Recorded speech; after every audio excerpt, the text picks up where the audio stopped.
Howdy folks, I'm Warped Winds, warmly whispering to wet walkways. I'm Amber. And here are more wet walkways for us to whisper to. We're saying terribly scandalous things to our walkways, so let's get started on that. It just turns out that they were Reddit stories.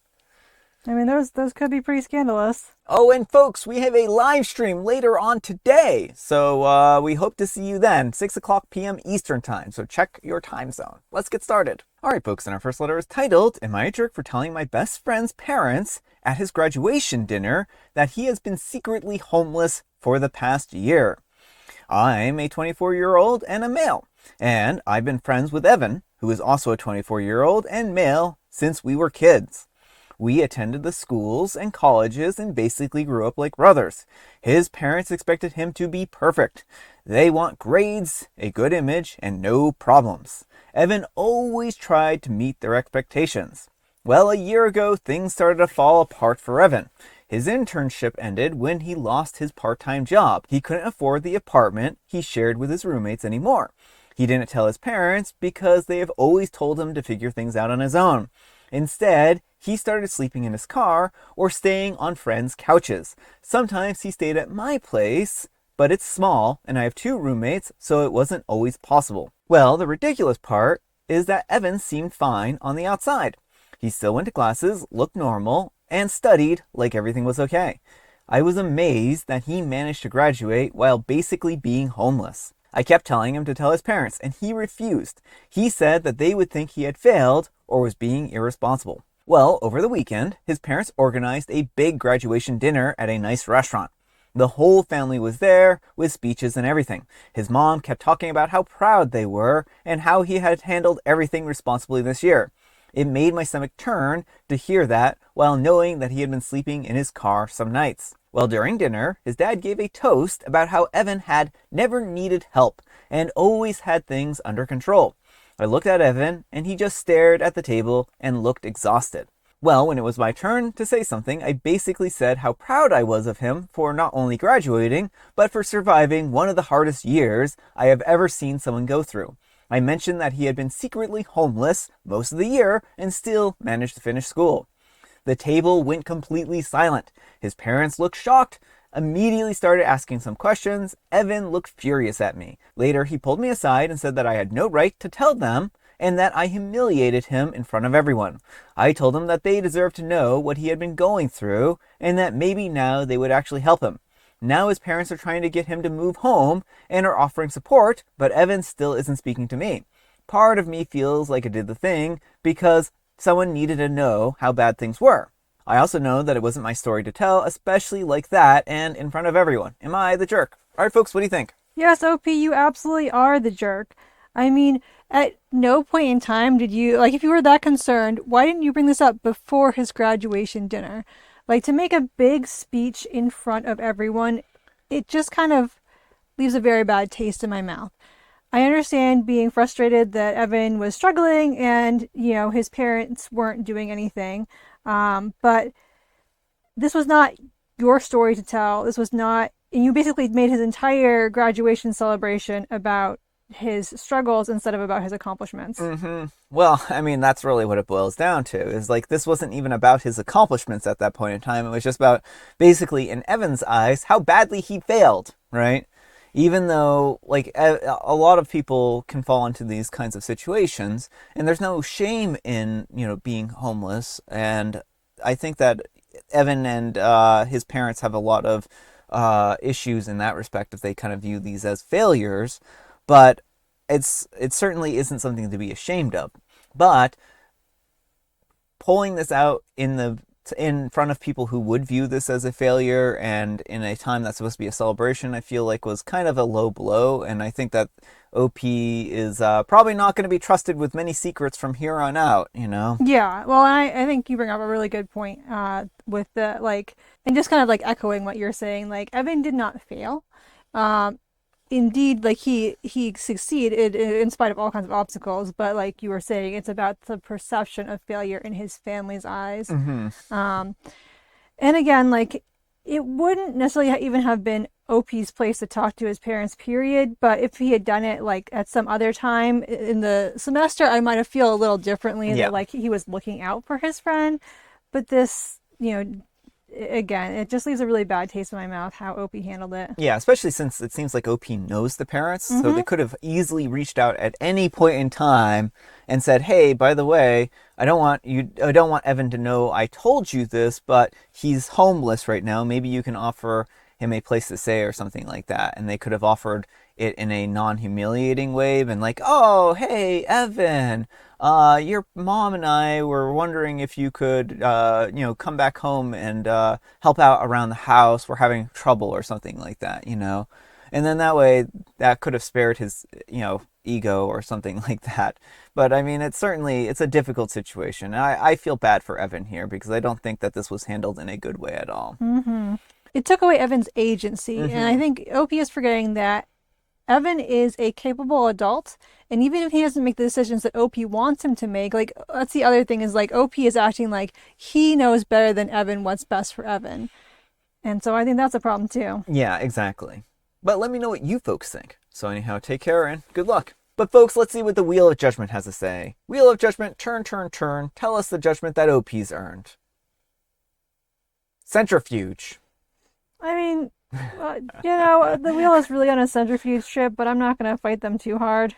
Alright folks, and our next letter is titled, "Am I a jerk for telling my manager that I couldn't come in due to jury duty? I am a 22-year-old female and I recently started a part-time serving job at a small bar and grill. When I was hired, I was upfront that I could only work 3 days a week, and they were fine with that. A few weeks in, I got summoned for jury duty. As soon as I received it, I sent my manager a picture and let her know. I also reminded her a few times leading up to it just to make sure there were no issues. Even with that, I was still scheduled for that shift Monday. When I saw the schedule, I messaged the group chat, reminded them that I had jury duty and would need to call the night before to confirm that I had to report. My manager said that was fine. Well, I ended up having to go in, and I kept them updated throughout the day. By around 2:30 p.m., we were told that we would likely be there until 4:30 or later. My shift was at 4, and I was about 30 plus minutes away in a busy downtown area. Earlier, my manager suggested that I could just come in late, but I didn't feel comfortable committing to that when I was still actively in court and didn't know when I would be dismissed. I didn't want to risk showing up super late or leaving them short if things ran over, so I told her that I wouldn't be able to make it, and she responded, "No worries." Well, I went in for my next shift after that, and everything seemed completely normal. I was actually told I was doing well, so I didn't think anything was wrong. Well, then, a couple days later, my manager called and told me that they had hired someone else and that it wasn't working out. That caught me off guard, especially since nothing had been said to me directly before that. I have since heard a few different explanations, but nothing consistent. I feel like I did everything that I could to communicate and handle legal obligations responsibly, but now I'm second guessing myself. Am I the jerk for telling my manager that I couldn't come in due to jury duty? All right, folks, what do you think? No, absolutely not the jerk. And if they fired you because you reported to jury duty, that is illegal. They are, if this is the U.S., they are legally required to excuse you for jury duty. Well, that's just it. And they're going to need a paper trail in order to prove that they didn't fire OP for jury duty, because OP hasn't been working there for all that long. And it's going to look pretty suspicious that OP got fired right after jury duty, and OP has made it, abundantly clear and probably has evidence that they were on this schedule and scheduled during the jury duty. So OP should absolutely go to the judge that they were reporting to and tell them this, or find a person to report this to, because this is certainly not a good thing for this manager to be doing, and the judge is not going to be happy about this, right? Like this is a crime, this is illegal for them to be like, "Oh, you're fired because you went to jury duty." Like literally, they will get into massive trouble for firing OP over this. But let me know what you folks think. So anyhow, take care and good luck. And Purple Emotional 1401 says, just tell the judge presiding over the case that you were serving on. Just tell the judge presiding over the case you were or are serving on. Your manager's feet won't touch the ground when they are dragged in front of his or her honor. And After Resource 5224 says, I know some people say don't do this, but OP, the worst thing that will happen is nothing. Do it. I know one judge in my local jurisdiction in a major city that loves stuff like this. He lives for it, really. It's almost pathological, but he's always on the moral side. He's on a mission from God, I guess. And Klutzy Poetry 4886 says, this right here, contact the courthouse where you served. And JRM 1102 says, not the jerk, I'm pretty sure that's illegal, so... And Dill Day 1949 says, definitely illegal. And Patient Meaning 2751 says, agreed. Alright folks, and our next letter is titled, Am I a Jerk for Resigning a Game of Scrabble with my husband? My husband and I have been playing an online Scrabble game for several weeks. He's won 25 out of 40 games that we have played. Without a doubt, he is better at this game than I am, and I have joked multiple times that I quit after he has played an exceptionally high-scoring word that puts me so far behind that there's no recovering. So yesterday we started a new game, and a few moves in he played a very high-scoring word, and so I resigned as a joke. He got extremely upset that I would disrespect him like that and display such bad sportsmanship. I feel like he really overreacted, and he feels like I'm just the jerk. So what is it? Am I the jerk? Alright folks, what do you think? I mean, I don't think OP's a jerk. If the game isn't fun, then stop playing it. It's clear that you two have different Scrabble abilities and you're not enjoying it, so just find something else to play. He shouldn't try and force you to be in a game that you're not enjoying. He can find someone who is, gonna have a fun time with him playing Scrabble instead. Yeah, well, also, I wonder if he is not playing honestly, too, because it is on the phone. So, I mean, I wonder if some of that advantage is he is utilizing outside resources and maybe OP isn't. I don't know. It's really hard to say, right? I mean, that's a really good point because, if you use the, Scrabble word finders and whatnot, you can get really, it does the game for you and it's no longer a fair fight at that point. And if he's playing these very, very large words that have lots of points, then this might be one of those situations. That would be the thing that would make me a little suspicious. Not that it's guaranteed. Like my grandma, she was, great at Scrabble. So, I mean, and grandpa, my grandfather, both were very, very good at Scrabble and able to play very large words. But, I mean, it really depends on how much OP trusts him in this particular situation, whether he's playing honestly or not. And plus, they're not really all that far behind. 25 to 40, I mean, that's still a pretty good ratio. It's not 50-50, it's less than 50-50, but I mean, it's still, they're winning close to half the time. So... It's a ratio I would not enjoy playing, we'll put it that way. I was I would want to be the 25 and not the other way around. Yeah. So, I understand where OP is coming from here. But I think if he can't handle OP's sense of humor in this particular case and the particular game that they're playing isn't all that fun, then maybe they need to move on to a different game where they both enjoy it a little bit more. Mm-hmm. But let me know what you folks think. So anyhow, take care and good luck. Alright folks, and our next letter is titled, Am I a jerk for telling my boss to apologize to my wife? My boss called me twice at 5:50 a.m. I was in the bathroom. After I didn't answer, he called my wife at 5:55 a.m. and woke her up to get me.